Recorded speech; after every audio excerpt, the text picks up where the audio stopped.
Bismillahirrahmanirrahim. Assalamu alaikum wa rahmatullahi wa barakatuh.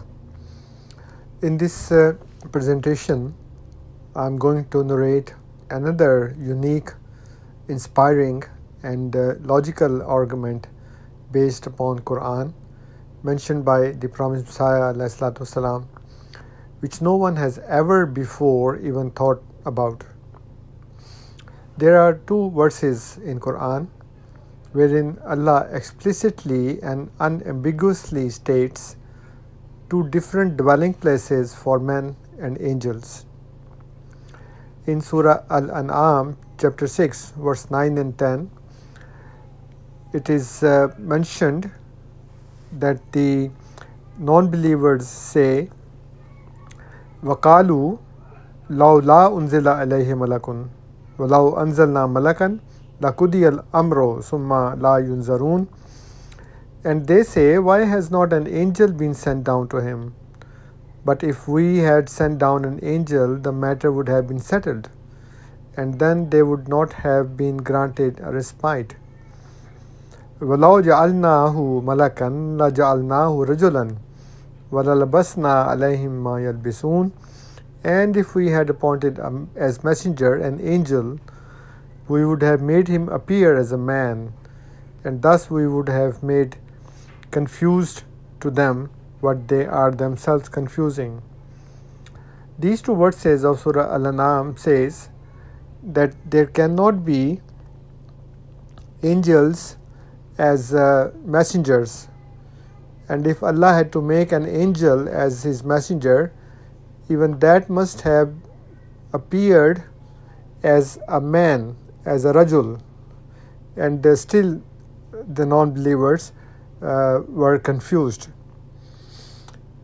Similarly, in another chapter, Surah Bani Israel, chapter 17, verse 95 and 96, Allah says, وَمَا مَنَعَ النَّاسَ أَن يُؤْمِنُوا إِذْ جَاءَهُمُ الْهُدَى إِلَّا أَن قَالُوا أَبَعَثَ اللَّهُ بَشَرًا رَسُولًا.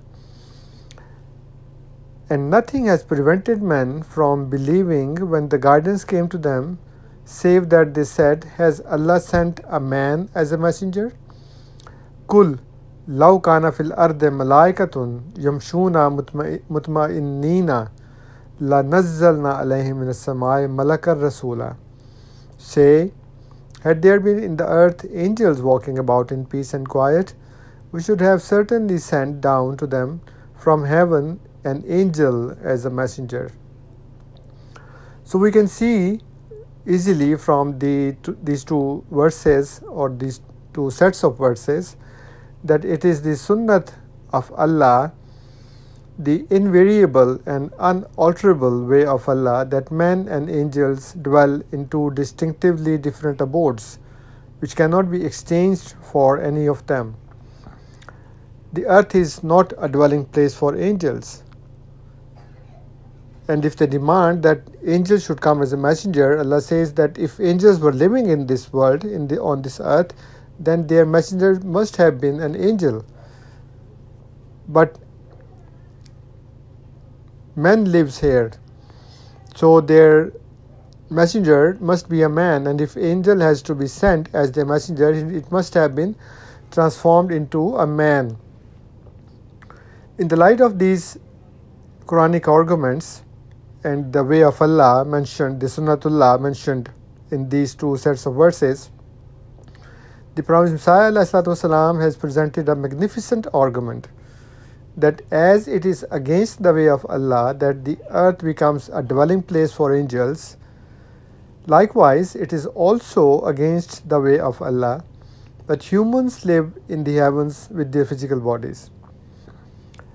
The Prophet Messiah ﷺ says in Tazkiratu Shahadatain, or narrative of the true martyrdom, Ruhani Khazain, volume 20, page 24, he says, and the translation is, another purpose in raising the like of Jesus, son of Mary, was to shatter completely the myth of the Godhead of Jesus.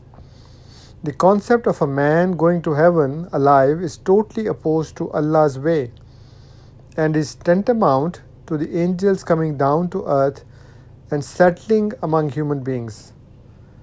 thou shalt never find a change in Allah's ways. Chapter 33, verse 63.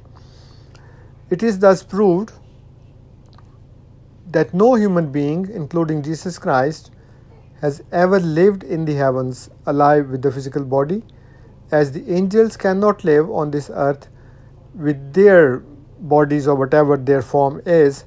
So this is another way of argument very uniquely presented by the Prophet ﷺ, that Isa ﷺ and any human being cannot go to the heavens with their physical body, and it is not their dwelling place. The dwelling place for men is earth, as the dwelling place for angels is the heaven.